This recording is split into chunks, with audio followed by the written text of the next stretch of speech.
little bit. I have a feeling everyone. Oh, you're Oh. being recorded. Hack the drag! Hack the drag! Hack the drag! We got you. Yes. Oh my gosh.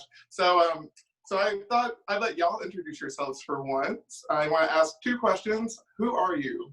And how are you? Let's start off easy. Who are you? How are you? Where do you find yourself in the world these days? Gorgeous ladies first, Pep. Actually, I'll go. I'm kidding. Go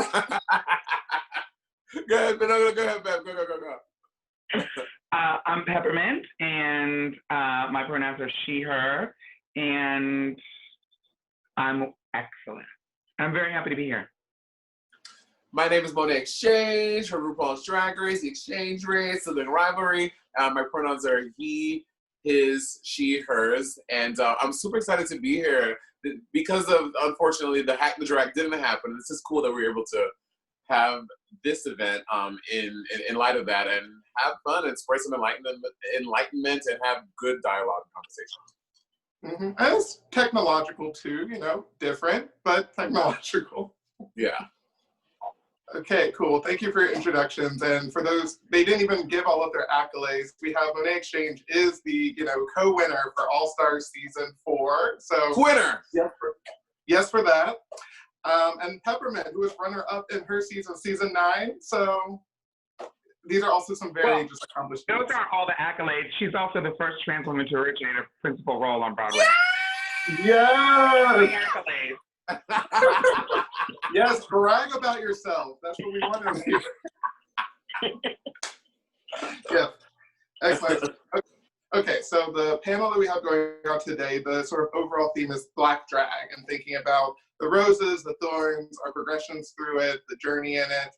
And so I guess to just sort of start off the conversation, I guess the question I have is, a lot of times as drag queens, we often are talking about our narrative as it comes to gender, sexuality, coming out, coming to terms with that. I want to kind of flip it a little bit and ask, what was your journey in terms of your Blackness, for example?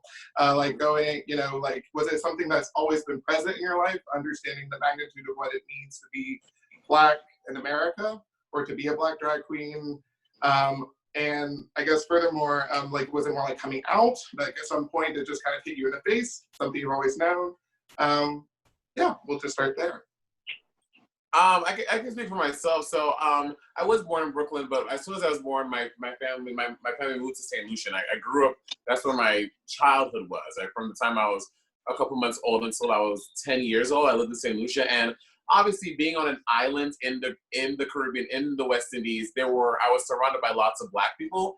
And the topic of race, and I guess I was never really aware of my race until I moved back to America when I was 10 years old in the 4th grade. And I was suddenly in school with Jewish people, with Spanish people, with white people, everything. So I was not really aware that race was even a thing, you know what I mean? So that was a really big wake-up call for me. And my first racial experience where I felt someone who was objectively looking at my race, I think it was in 5th grade, and I went into a store on the corner of 41st Street and Farragut Avenue in Brooklyn, and I was getting something from the store, and the guy said something to the effect of, "Hey, Black boy, what are you doing?" And I was like, I remember being like, he just called me Black boy. Like, why did he feel the need to call me that? You know what I mean? So I think that's the first time I was like aware of race and what that meant in my life. And up until that point, and grew up in New York City, obviously, again, New York City is like a blessing and a curse. You are surrounded by so many different experiences and so many different cultures. It's great in that way because you get enriched, and I feel more fulfilled as someone who may grow up in what was also Wisconsin, who was surrounded by nothing but cows, milk, and other white people. You know what I mean? So that's one experience. So I'm grateful for that. I was Asians, everything. And then, but growing up, I never really felt, after that experience, I always had this weird look at my race. I didn't know what it meant. I didn't like what it was. I remember looking at TV and like, why was my light skin? Why didn't I have nice hair? Why didn't I have all these things? And really wanted those qualities. And after I graduated college, I don't know what it was. I don't know what shifted in the paradigm. But I just remember one day, it was after my 21st birthday, I just woke up and I was like, I I don't know if I can curse that, so I probably shouldn't. I freaking love being Black. Look at this skin. Look at these lips. Look at these hips that swish left to right. Look at this big old booty. Like, I was like, I love being Black. And it's fierce. It's beautiful. And thank God that I was made this way, not something else. That's my experience with my racial identity. I think for me, it's a little bit different. I didn't really travel until much later in life. And so I grew up in an area that was primarily white, or at least in terms of school, because school busing was a thing. And so I was bused out of my neighborhood to certain areas where the kids were mostly white. And so I was aware of my Blackness right away. My grandmother I come from quite a line of people who have been arrested for instigation and protesting. And so, you know, my family, all of the women in my family are educators for some reason, working at colleges and other schools. And so they instilled this sort of like activism mindset in me at a very early age. But I was often the only Black kid around, and that was me around. And so I was aware of my Blackness, not only in the color of my skin, but also in a lot of the opportunities that just weren't available to me in many different ways. And then when I eventually went to an all Black school, I was aware of just what type of Blackness I might have been and where I fit in there. And, you know, like coming from a family of all educators, it meant that I carried myself a certain way, I spoke a certain way, I acted a certain way, I maybe even thought a certain way. And that was labeled as white, you know, that way when I was in high school. And so it was really tough trying to find, you know, my sort of crowd and tribe. And I think you asked about drag. When drag came into the picture for me, I was, I think 18 when drag came into the picture. Well, actually I was 14 because I started in high school.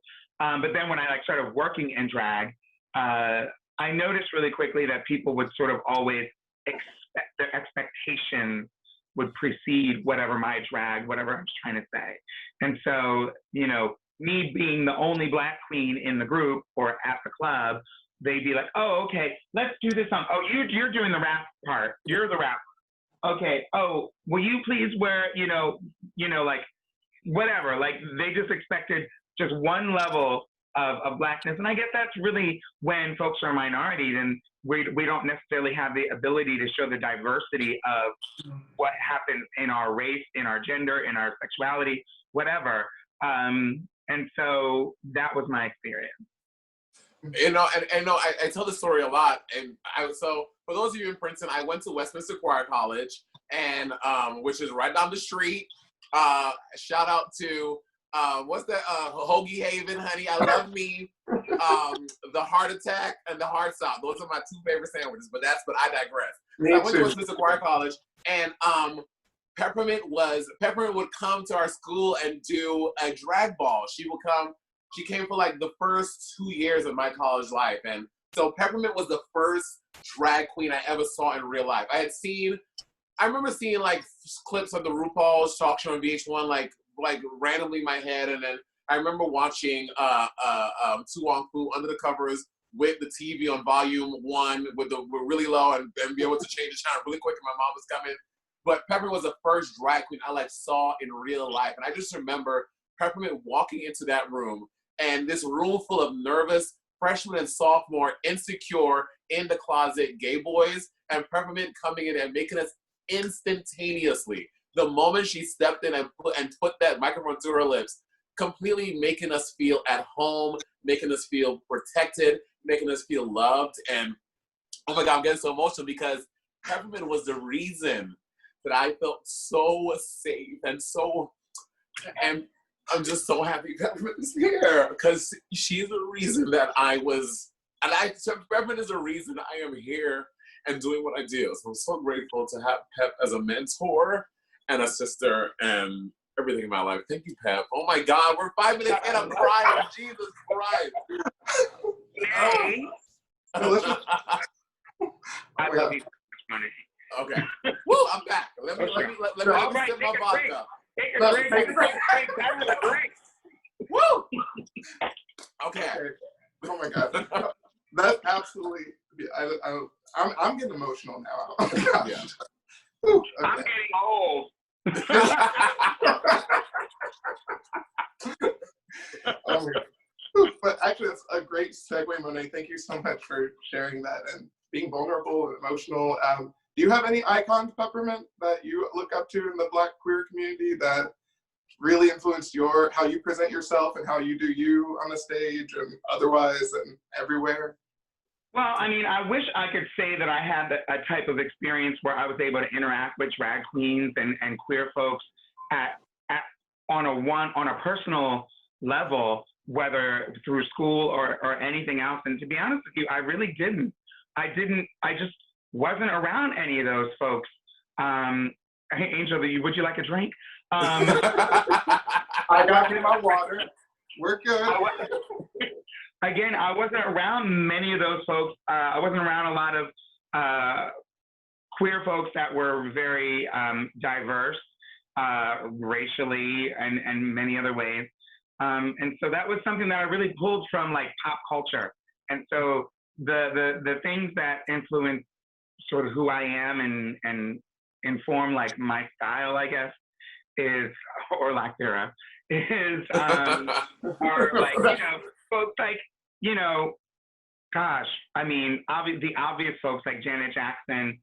I would say that the queerest person that I latched onto and still am like, woo, for a really early age, and there might be a little bit of pushback about this, but I'd have to say would be Prince, the purple one. Oh, wow, really? Prince did not identify as queer by any, as far as I know. But Prince definitely broke all of the gender rules, wearing long hair, wearing all the makeup, frilly outfits, high heels, just like everything that Black men are not supposed to do according to society.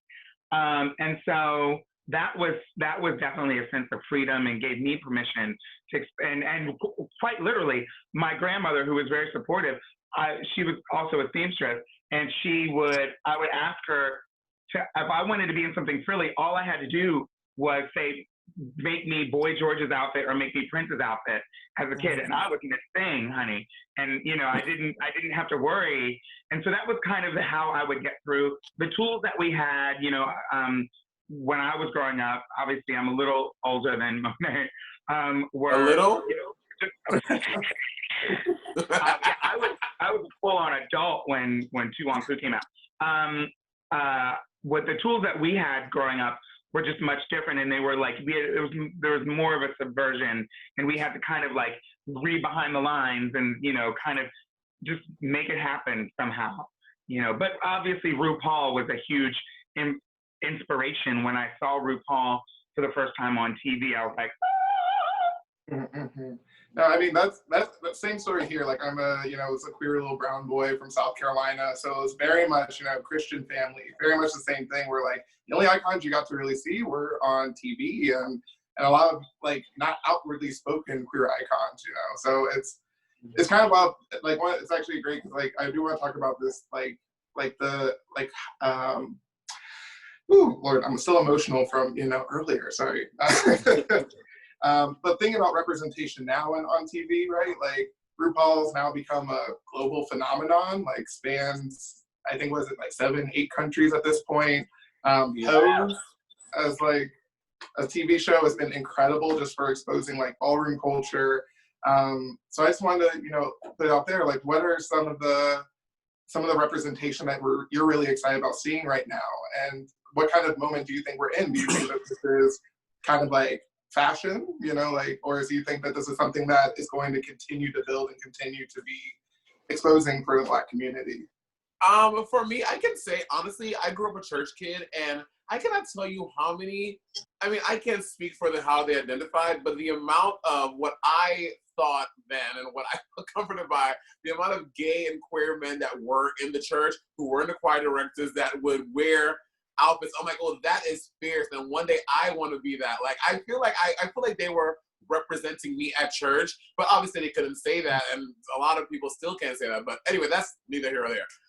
In terms of representation, I have to say, when you are seeing shows, because again, I grew up in New York City, and I would sneak off to Esqualita. I would, like, when I was like 13, 14 years old, and go to Kiki functions at the Gay Men's Health Crisis on 24th Street and do that stuff when I was young. And so to see ballroom culture being so embraced, and seeing a hit TV show, Legendary, on HBO. Now, like, I never thought that back then that would ever be a thing.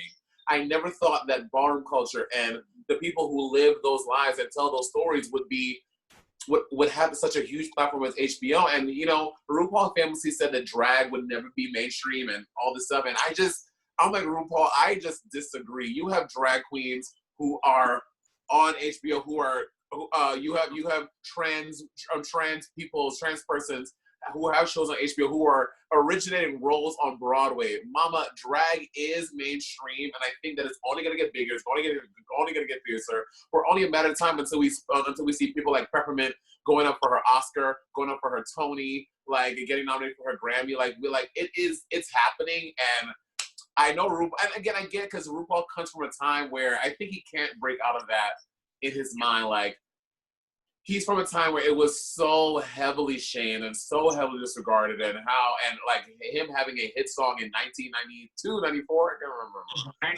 91.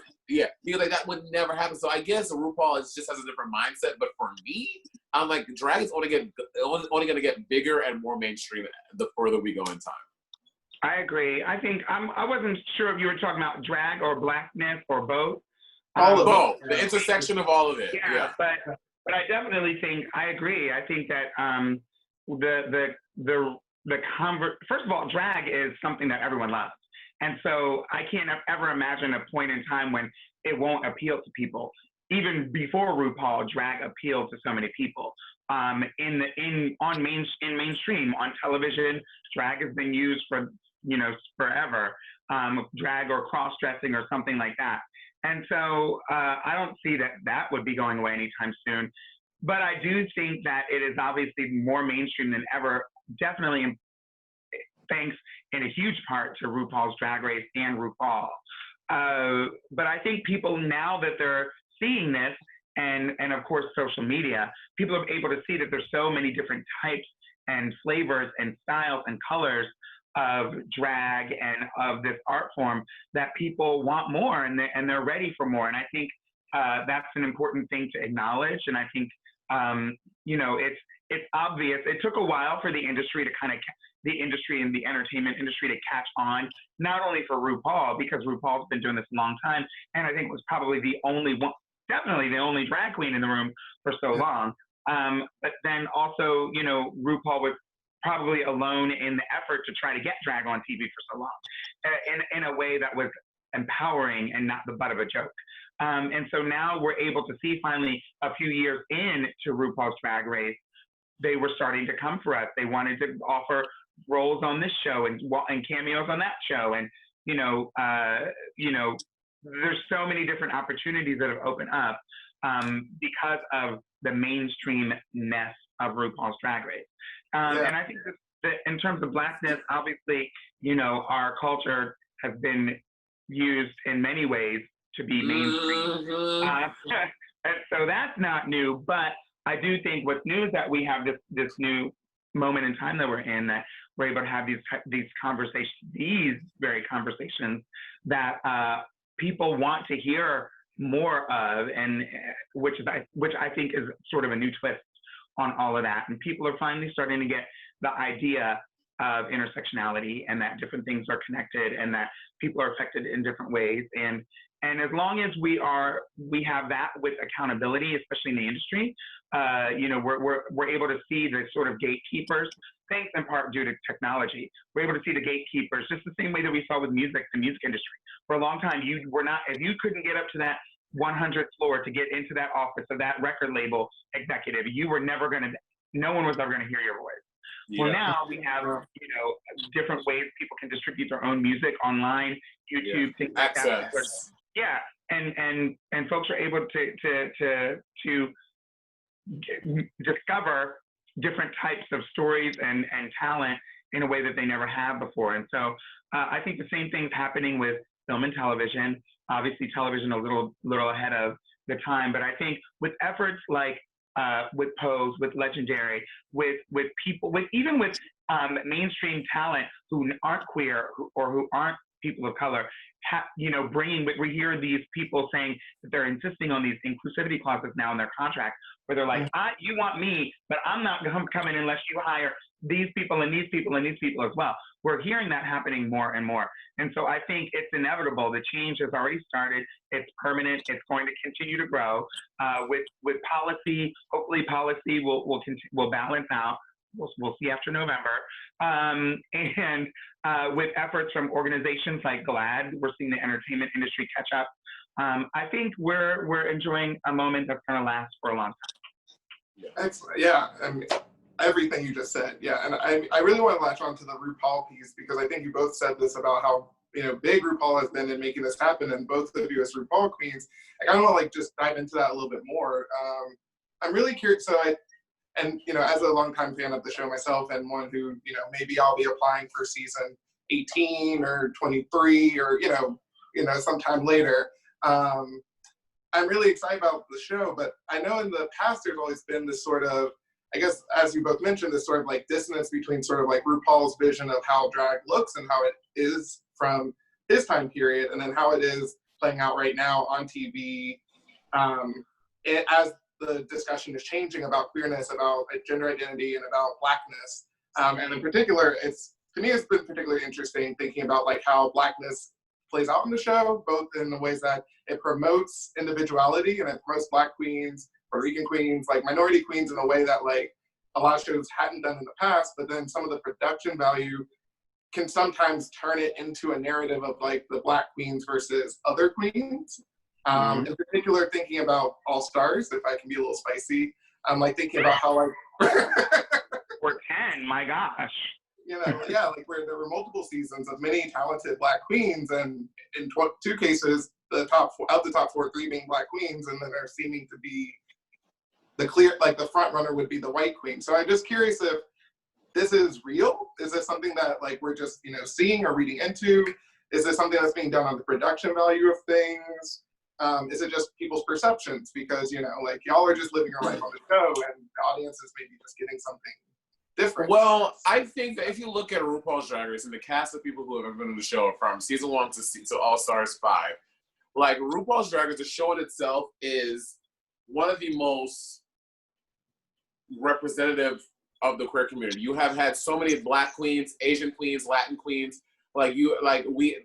The show in itself is diverse. I think the discussion has to turn to the fandom and why they are so toxic to the queens of color. And I think it's because if you look at the fans of Drag Race, when I go to drag cons, to meet and greet, to shows, whatever it is, the demographic of people, the majority of people who are there are young white girls, young twinkie white boys. Like it is predominantly white people. And so you have this huge group of white people, this influx of white people consuming queer culture and Drag Race, but that is a lot, not all of them, but for a lot of them, that is their experience to people of color. So I think it starts with at home with these people who are consuming drag and queer culture and ballroom culture to diversify their friends at home. There's like the people who are there meeting, because a lot of these kids, they don't have Black friends, they don't have Latin friends, they don't have trans friends, they don't know these people. The only way they know them is watching a TV show for an hour and a half, now 3 hours, because you have Untucked or whatever it is, for 3 hours on a Friday night. That is the only experience meeting people that don't look like them. So I think that the fans of the show need to do their work outside of the show and diversify the people that they surround themselves with, like consume that culture, but and not appropriate and not co-opt it, but consume it in a way to make actual meaningful connections with people outside of Drag Race to inform the view of how they experience us through the show. Because because then that way they're not vilifying the queens of color because they do one thing that they don't like and they hate them for the rest of their career. So it just I think it's the onus is not on us to educate them, but for them to educate themselves and diversify what their friends, their family members, and people that surround themselves think about people of color and how they think about people of color. Mm-hmm. I think it's really when we talk about like folks, the fan base attacking the queens, I really do think it's just them sort of parroting what they see take place in every other realm in society. When a Black person messes up or does something or speaks for themselves or stands up for themselves, then they get treated and attacked differently than their white counterparts. And I think that's not unique to Drag Race. I think you can see that on any show. We were just talking about or listening to Gabrielle Union's experiences on her show that she was judging, and that wasn't Drag Race. You know, that's America, unfortunately. And so, but yeah, I mean, to answer your question, what happens on the show is what people are seeing. And so if X amount of queens are eliminated or saved, then that is what they're seeing. And, you know, most of what you see on the show, I mean, everything you see on the show actually happens. But were the perceptions always the way that they were? Maybe not.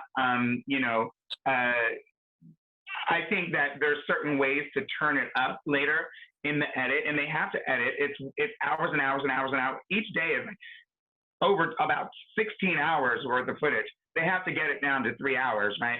And so, you know, it's actually, the one episode is 2 days to film. So it must be at least 30 something hours of footage. And so, yeah, they do edit it down. But those, in my season, and we didn't really have, well, I can't say that we didn't have a situation with race in our season. There was definitely some contention between Valentina's fans and Nina Bonina Brown. The fans, girl. So, you know, but that wasn't, the way it was playing out in person was not necessarily like the whites against the blacks. Like, I don't think it felt like that on set. But people certainly do take subtleties, and you know, you're not really, you might have tunnel vision. When I was there, I didn't care what was going on. I was just focused on the competition and whatever was happening in the moment, and take care of it, and let's go, and let's not get eliminated. You know, I didn't hear what so-and-so said. So I don't condone gun violence. I didn't hear what so-and-so said in their confessional. I didn't hear how that played out when I wasn't in the room. And so that is always a strength component to it. That is, girl. You think that you and your homegirl are the coolest hell, and you watch the episode back, they're like, ugh, Monet. I'm like, oh, really? Let me call this hoe. Miss Cracker, you had a lot to say on set. What's up? Oh, the worst one is Trinity, honey. She'll get you. Girl!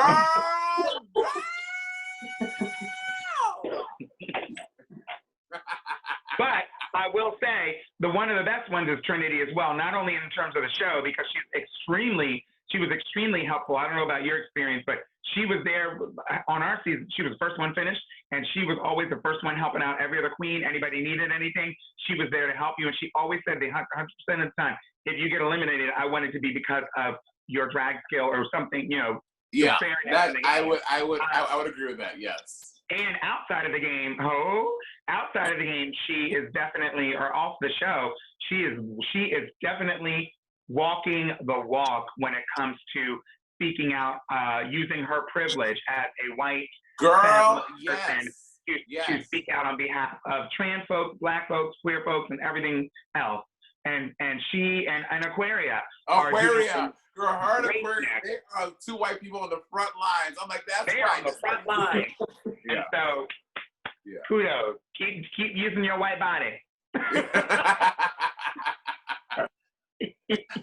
Yes, thank y'all. No, that was perfect. I will say, Eric, what time is it? Because I do not have a clock in front of me.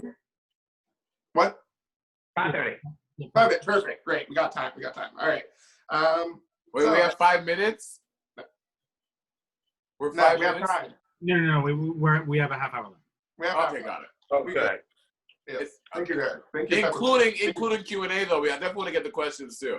Oh, yeah. We got to get the Q&A. Yeah. So we have like 10, 15 minutes. So. All right, girl. Ask the question. All right. All right. So as you know, we're doing this virtually. We're not sitting on a stage somewhere, which is... No, Peppermint is right here. Pep, let's shake hands. Is it working? Yeah, it's working. There we go. I think you need them on this side, but... Oh. At least from my camera. There we go. So I just wanted to talk just briefly, like, you know, how has doing drag virtually been for y'all? Have you found it rewarding? What's been the roses, the thorns, the mulch? I don't know. Like, you know, tell me. Virtual drag has been fun. At the beginning of quarantine, I did one of those digital shows. And yes, it was fun for the viewers, but for me, it was not fun. Standing in my 2-bedroom New York City apartment with my 2013 MacBook Pro that don't got no HD camera in my hot ass hallway, stomping on my neighbor downstairs. Because if you watch my talk show, y'all know my neighbor downstairs is shady as hell. He been sending me death threats to my thing because I'm loud as hell. So it's just like hot and like I'm like, y'all having a good time, but I hate it. So I did one digital drag show. I'm like, that is enough for me. Luckily, you know, I've been able to do things like do my talk show and Civil Rivalry to be cool, but it's just not getting that energy and the vibe from the people in the audience. And Peppermint is one of the greatest performers I've ever seen. I have been to Peppermint's show, and Peppermint does a 15-minute number, and by the end of it, she has just, like, again, electrifies the room. So, like, feeling that electricity from a live audience of people and being in your apartment, not feeling that, it is really, really hard. So, I have not enjoyed the digital performing, which is why I have not done it a whole bunch, but I've been finding other cool ways. And I think that in times like this, we see artists, people so many straight people, they're like, oh my God, what do we do? How are we going to get by? And queer people, we are so used to making our own content, making our own shit because people will not want to take it on. So I've watched digital drag shows. There's this queen in LA, Beverly Lux. She did Bob's live stream show, and it was one of the first ones I watched. And she did a number where the number starts off, and you just see this like camera going around her apartment, like goes to the bedroom, goes to the bathroom, can't find her. The camera goes under the kitchen cabinet. She pops out in a cockroach costume and does La Cucaracha. Like, you know what I mean? Like it's like pushing people to be so creative and so innovative and just giving us a reason to want to take that $20 in my Venmo and be like, girl, take it all. It's yours. Thank you for creating art in such a sad time. So I think queer people are thriving. We're doing what we always do, being creative and fierce, and straight people are looking crazy and confused. I don't want to say it's just straight folks because I mean, you know, I'm queer, but I am straight. But sure. Okay, you're right. Sorry. It's okay. But I also have to say, I was talking to a friend who is from another country, from Switzerland, who was saying, you know, at the beginning of the lockdown, and everything happened all at once for many people. And so at the beginning of lockdown, he was saying he was I guess communicating with other creative people in the industry, in the entertainment industry, back in Switzerland, and he was saying like they don't know what to do. They are like everything like for real standstill. And he was like, there was something about just the folks in the U.S., not only the queer folks, but then also like the YouTubers, and because of like that culture is so prevalent here that folks were continuing to create digital content in a way that folks in other countries weren't starting to say. I'm not trying to contradict you. I definitely think that queer folks are extremely vibrant, Monet. But I think there's something very American about like turning in this gig economy we already had a gig economy into, okay, well, my Uber, I can't use my Uber. Okay, I'll make the money from home. Whatever. Half the people did digital drag shows. The other half did OnlyFans. Whatever. We're going to make that money. And So do y'all have OnlyFans? Is that what I'm hearing? I have an OnlyFans. I haven't announced it yet. Well, I guess I just officially did. But I do have an OnlyFans. Oh, I am subscribing right now.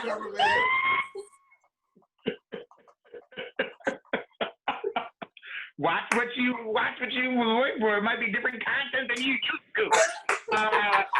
But the point is, I've done a couple of shows like Monet. it was nice to get paid. I mean, especially in the very beginning, like to do a show, it was nice to connect. It was nice to hear, people typing on the thing. But like there's just almost no communication. The interaction is like nil, and it looks cute, and you can decorate everything real nice and everything. But like it really is you stomping around in your living room, like you were when you were a teenager to some Whitney Houston song, and it was all right.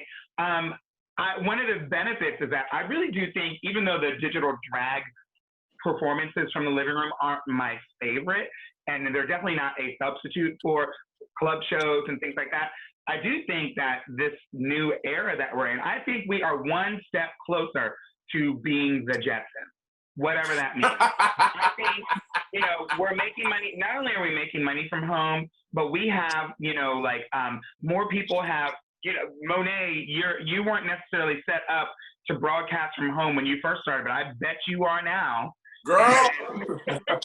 I have a professional television studio. I got green screens, blue screens, black screens, yellow screens, glitter screens. What kind of screen you want? I got screens. and I didn't have all that. Oh, I got 2 different earrings too. I don't even care. I didn't have all that initially, but I do now. And so I'm set. I'll do a TV show from home. And I am really interested, this is totally unrelated, but I am really interested to see what's going to happen with that new NBC show called Connecting, where it's this, but it's their new sitcom. And they're just doing it like this, COVID style. And so I'm really interested to see how that's going to turn out. Really? They're putting a lot of money into it. Yeah, they're not trying to fly people to a place and get them into a same room. They're doing it all on their devices. It's called Connecting? It's called Connecting, honey. Well, I have to tell you this. I threw my name in the ringer for. Did you watch The Circle on Netflix? I did watch The Circle. I put my name in the ringer for season 2. I want to go on The Circle, and if I go on The Circle, Peppermint, mark my words, I will be pretending to be Peppermint. Oh, no, darling. I am catfishing as Peppermint, and I will be going on The Circle. Let's see. You better. You are the nicest queen, the sweetest queen. Everyone loves you. It's like the perfect cover. I would fucking. Oh, excuse me. Oh no. I would win. You'd be stabbing them left and right, honey. They're like, that Peppermint. She was really nice on Drag Race, and she was really mean on that show. I'm like. Okay. Wait, speaking of y'all being iconic, because that's all you're saying at this point. So y'all also have like a lot of iconic digital media out there already, right? We have all these like videos, GIFs, memes, sponges, not the fracking, Monet sponges. Oh yeah. This has become the universal, shut up, don't say it, language.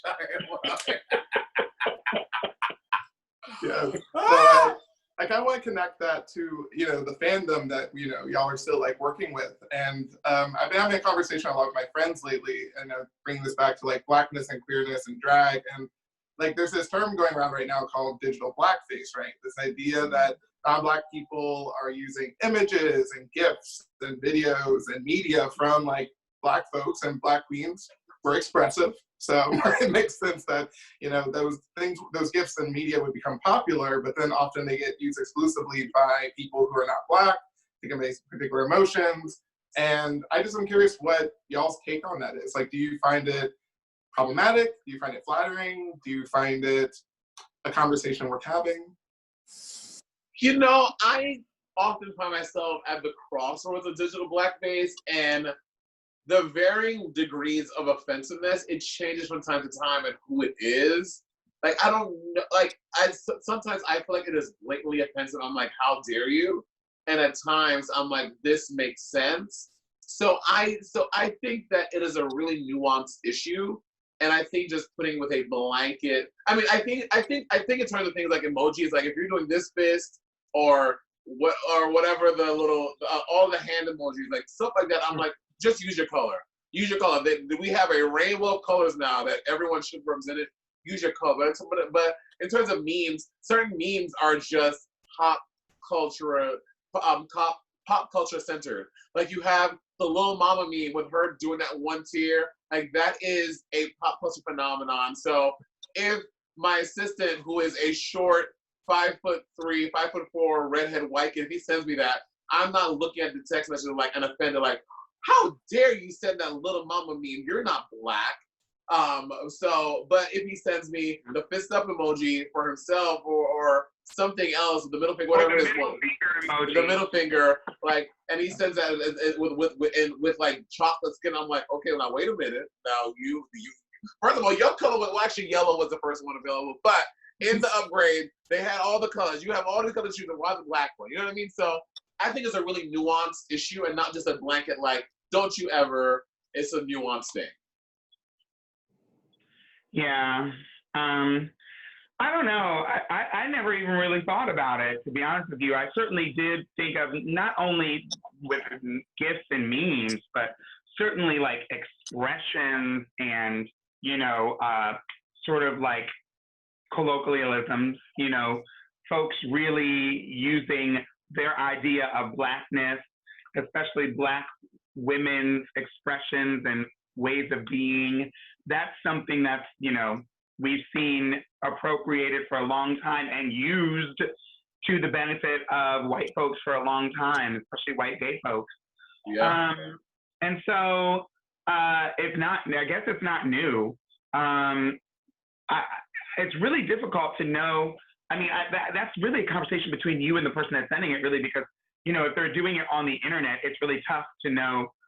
Like, sometimes it's tough to know who they are or who's really behind that account or like what's really going on there. I do think that there's other conversations that will get us to where we want to get to a little quicker than this one. But I can understand how people would be frustrated with it.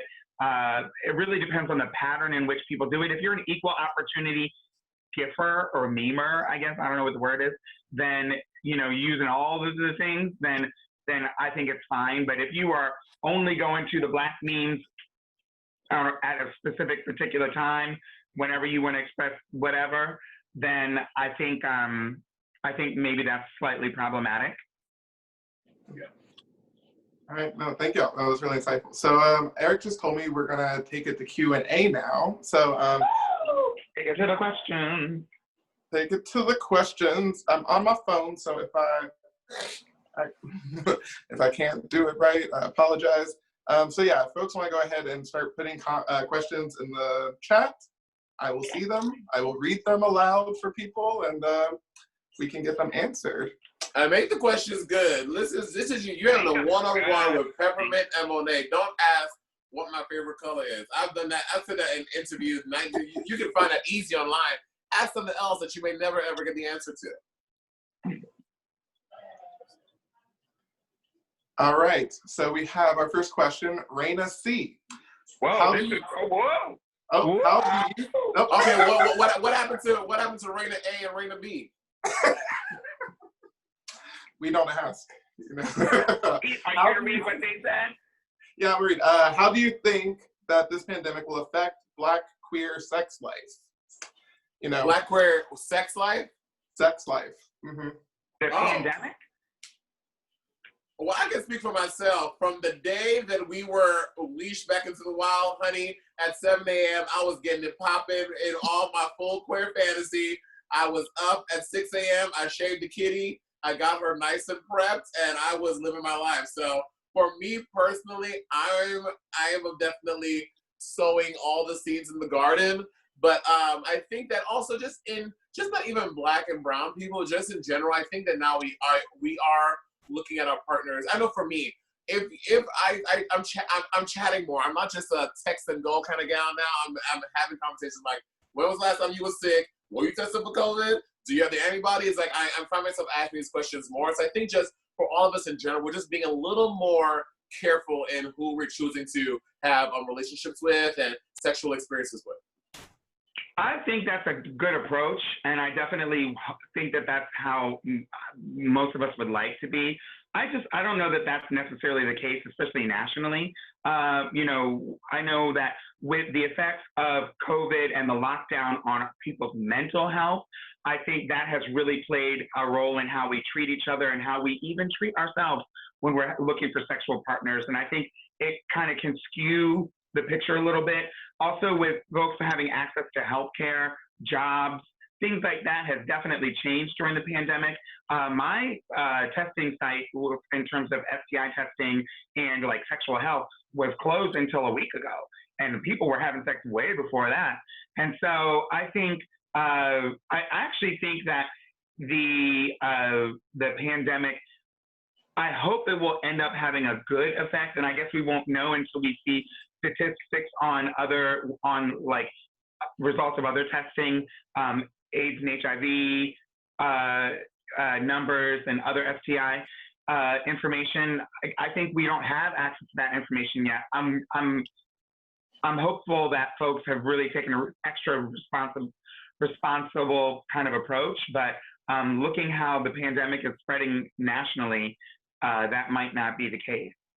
Girl, have you heard about this bubonic plague in China? China's going into a second lockdown because of the bubonic plague that just started popping off. Oh, girl, where's my drink? Right. Where's my drink? My drink. Oh my gosh, but apparently bubonic plague pops off every year, I've heard. But is it getting worse? Okay. Well, I know they just entered a second lockdown as of yesterday. So I don't know if they lock down every year, but they just entered one like yesterday. Here goes my vacation. All right. Oh, were you gonna go to China, Bev? No. All right, we got one more question. This coming from Emily Audit. How do you think the success of RuPaul has changed the culture of drag, for better or for worse? Or for worse? For better. Oh, definitely for the better. Well, to be fair, you have people like Peppermint and people like Sherry Vine and people like Jackie who were traveling the world before RuPaul's Drag Race. I remember Peppermint was always in Switzerland, and she was always here, and I had to cover a gig because Peppermint was here. So you have queens who were established, who were traveling the world far before Drag Race, but RuPaul's Drag Race has definitely made it more accessible for more of us to do it and more people to know who we are globally. 100. I agree. Excellent. All right, next we have a question from an anonymous attendee. It's likely that, this is their phrasing, it's likely that white people most easily have access to drag and queer culture. Does this make you feel conflicted? So I guess this is a accessibility question. Like, do you feel like Black queens can't access drag or queer content as easily? Do you think white people have easier access to drag and queer content? Seems to be the question. I don't know that I don't think that I believe that Black folks have any less access to queerness. I guess there are barriers to being able to express the queerness, whatever their queer expression would or want to be. Socially, of course, that depends on their social circles. And if somebody's either in the closet or in a really discriminatory kind of environment, of course, you're not getting up in drag for the first time might be a challenge. And I don't think that's unique to Black folks, though. I mean, it may affect Black folks differently, but I think that's a lot of people are nervous about doing drag for the first time for those very reasons. But I do think in terms of access to money and being able to, wear that $800 dress or wig for your first day in drag, there's, I certainly know white queens that their first day in drag, they were spending $1,000 to do it right, and I was certainly not. And so I think that and we already know that in terms of disposable income, I guess if you're going to call that's what the money that you're going to use for your drag, that right now that folks of color have access to less of that, generally. I don't know if that's a fact, but that certainly seems to be the way it's going. Yeah, and I think also, as I grew up a Black kid and Peppermint did as well, and so I definitely feel like in terms of Black queer acceptance, it is a little different, especially if, I have so many white friends. Well, I went to a performing arts high school, and all my white friends, they were kind of like, and it was a performing arts school. Mama, a lot of us were queer when they were like, I'm straight. I'm like, sure you are, sure, Jan. But which so many of them have now come out as being lesbians or whatever it is. So, going to a performing arts school, like a lot of my white friends they would be in school and their parents were clearly very open and receptive to their experiences, even though some of them were labeling it, it's clear that they were like, we know what this is, and we're coddling and we're taking care of our kid. Whereas some of my Black friends who were dance majors or MT majors, they definitely were not as willing to express their identity, even though it may have been this much. They were just super scared to express it because of, you know, Blackness and queerness. There is this weird thing we've had for years, and how, you know, lots of Black families are not so accepting of femininity in their young men. So I think that is a separate conversation, but I don't think that we have less access to queerness. I think the social acceptance, what Peppermint was saying earlier, is just a little different in Black and brown households as opposed to white folk. Excellent. We have a question from Molly Cheney. What's poppin', Molly?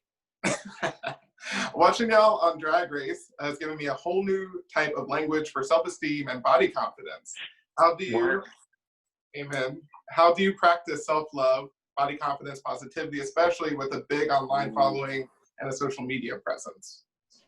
Girl, Pep, you want to go first? Because that is... I don't even know that I do those things, to be honest with you. I certainly am supportive of everyone doing those things, and I think those are the goals. And if we are able to contribute to people feeling empowered to do those things, then I say then that's great. You know, I could certainly use probably some more time to be more self-loving. I don't know the answer to that question. I haven't achieved it for myself yet necessarily.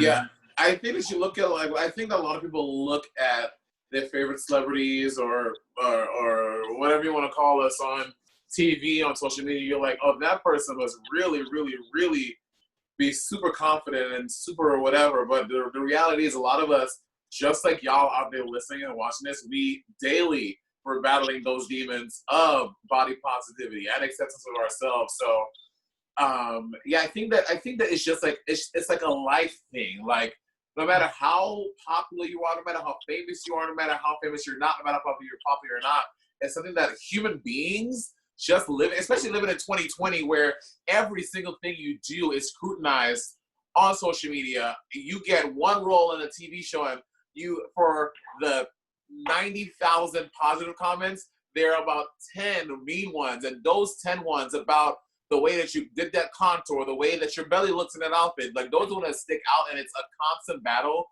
to have that self-acceptance when you see stuff like that on the daily. Excellent. All right, so this will be our last question because we know y'all are busy. I'm not doing no more. So question. So it makes me think of very RuPaul. So it's like, if I had a photo of a baby drag version of either of you, baby Peppermint drag, baby Monet exchange drag, what advice, tips, loving messages, or a source of joy that you would tell them? If I was looking at baby Monet, I was like, girl, let me tell you something. I'm like, but I would tell myself, everything that you're gonna go through, it is worth it. I wouldn't change 90% of the experiences I had when I was growing up as a kid, because I feel like a lot of those things have informed me and it has caused a person to be that you're seeing right now. So I'm appreciative of all of those things that I went through. But obviously in that time, like a lot of us were like, oh, I hate this. I hate my life. Why is this happening to me? And you are really upset about it. But I'm grateful for those experiences, good, bad, ugly, indifferent, positive, whatever they are. So I'm like, girl, yes, it sucks, but mama, you're going to be a world famous drag queen in about 13 years. So live your life, have fun, kiki, and just live, mama, live. Oh. Yeah, I don't really know that my message is all that different. I say, like I would say to myself, be yourself and just, know that the path that you're on is the right one, even though it feels terribly wrong, it's the right path. And that's what I would say. Yeah. Oh, it looks like our moderator has come back. I'm back. Hi, everyone. thank you so much for coming. Thank you so much to Peppermint and Monet for their just sharing their knowledge and wealth of experience and just so much joy in this conversation. I appreciate you both so much. And hopefully we'll have more events in person when, you know, things clear up. And listen, I'm telling y'all need to get Peppermint as an adjunct professor, making her $900,000 a year, teaching them on molecular identity biology. Yeah. Okay, I heard people laughing. Like Who's that? laughing? Oh, those are my housemates in the basement. They're Yes. Well, if you don't get me as a professor, just book me to come back and speak. Yes, of course, we'll have you back. Yeah, thank you so much for coming. Thank you so much, Angel, for everything you do with the community. And again, the LGBT Center wants to be here for all the students involved, so please reach out if you have any questions. And the Access, Diversity, and Inclusion Office in the grad school, which is a sponsor of this. So have a wonderful rest of your day, and see you for the next part of the series tomorrow. Thank you, everyone. Woo! Bye, guys. Bye, everyone. everyone. Thank you so much. Mwah.